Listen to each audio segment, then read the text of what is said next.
Thomas Mott here. Welcome to the Thomas Mott Show on a Monday, officially game week for the Philadelphia Eagles. Yes, less than a week from today, we'll be playing the New York Football Giants. Who would have thought that Philadelphia would have to beat the Giants and one other team in order to go to the postseason? We're going to get into that, obviously, on the show today. Look at some of the other wildcard weekend and really divisional round matchups coming up this coming weekend. And we'll finish with a coaching search. I think Jonathan Gannon's going to be a Texan, and there's a lot of reporting on that fact. We'll finish with that one here today on the Thomas Mott Show. First off, thumbs up for Philadelphia getting to play the Giants. That's where we will go ahead and start.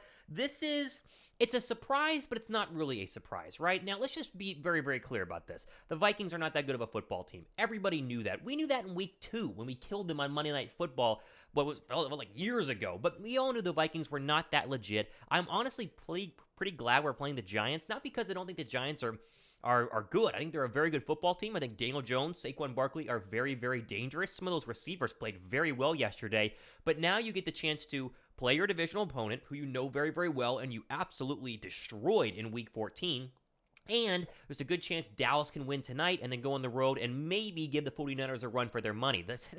The Vikings were never going to go on the road and beat the San Francisco 49ers. And I still think if you're Philadelphia and you wanted to have maybe a shot at not playing San Francisco in the NFC Championship game, this is the best road. Now, you're probably still going to have to beat the 49ers. Let me just emphasize that. But at least you get maybe a chance at not having to play them. So, Giants win yesterday. I think a big focus going into this week is going to be on the tight end Dallas Goedert. And that was a very impressive day yesterday by TJ Hawkinson for the Minnesota Vikings. I think the missing link here is the fact that Goddard did not play in the Week 14 matchup against the New York Giants when both teams were at full strength. And NFL Betting 2020 has a really good write-up on this from Pro Football Focus. Quote, player prop to be ready for Dallas Goedert versus New York Giants, leaky tight end coverage. As we discussed in the PFF Forecast Discord, TJ Hawkinson was destined to torch the Giants this weekend. 10 catches for 129 yards later, both game highs. It's now time to look at the next tight end due to roast New York's interior coverage. The Giants, the most blitz-heavy team in the NFL, which leads to opportunities for tight ends to gobble up catches and yards. They sport a 39.0 PFF cover grade against tight ends this year, which ranks 31st in the National Football League. And so, early prop bets this weekend. Early, I'd say, predictions for the game.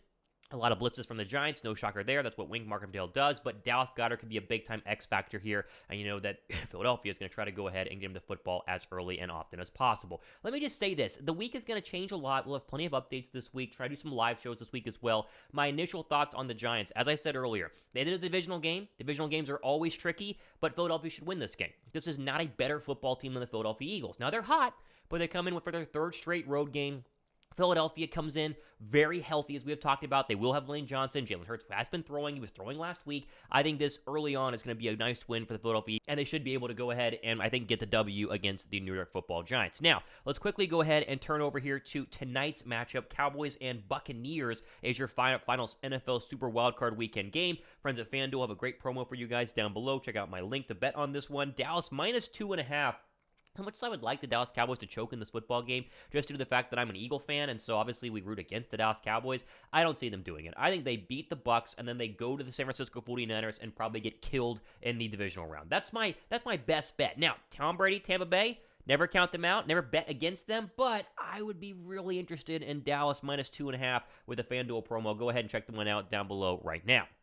Okay, let's move over here to a couple of little news notes here regarding the Philadelphia Eagles and, of course, the rest of the National Football League in terms of a coaching search. Jeff Kerr from CBS Sports has this tweet yesterday, quote, Jonathan Gannon is the front runner for the Texans job per J. Jones 9 on the NFL Today.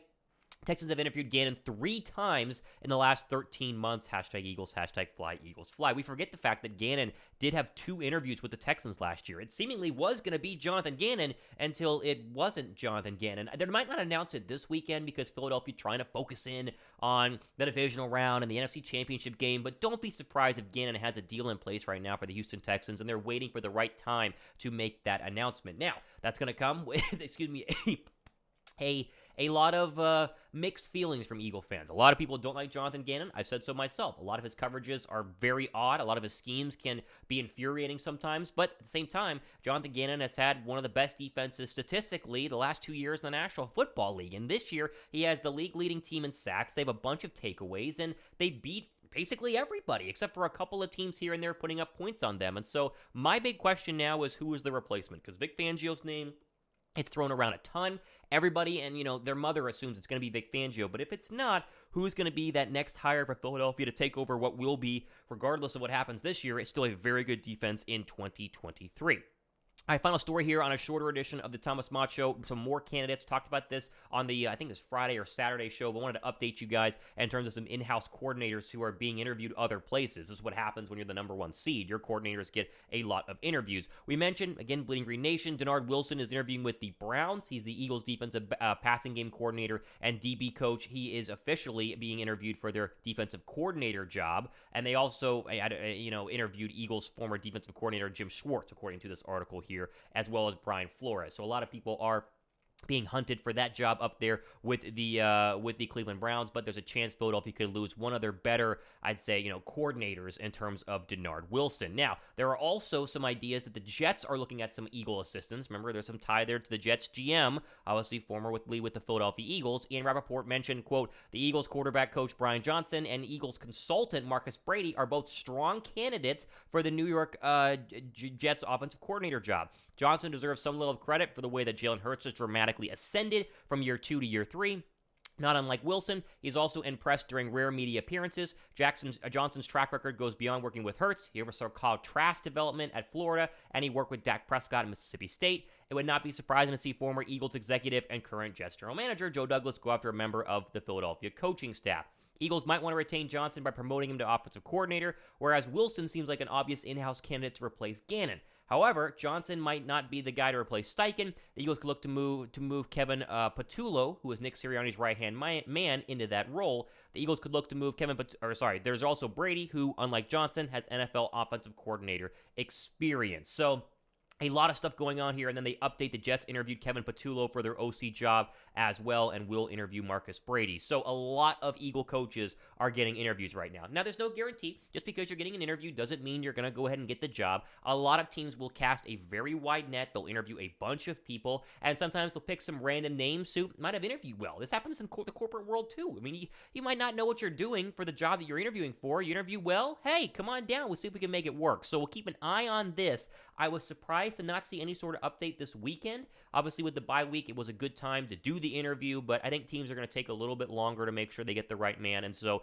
next couple of days, next couple of weeks, I'm sure we'll have updates for not just Philadelphia's coaching staff, but the rest of the National Football League, as there still remains the usual, handful of teams that do have not only head coaching opening positions, but coordinator positions as well. And obviously, there's still the idea that Dallas loses tonight, then you could see a firing of another head coach and another coach opening, which I think would be filled by Sean Payton. But what do I know? We will see. Okay, plenty more stuff coming up here over the next couple of days and weeks. We'll dive a lot more into the divisional round here.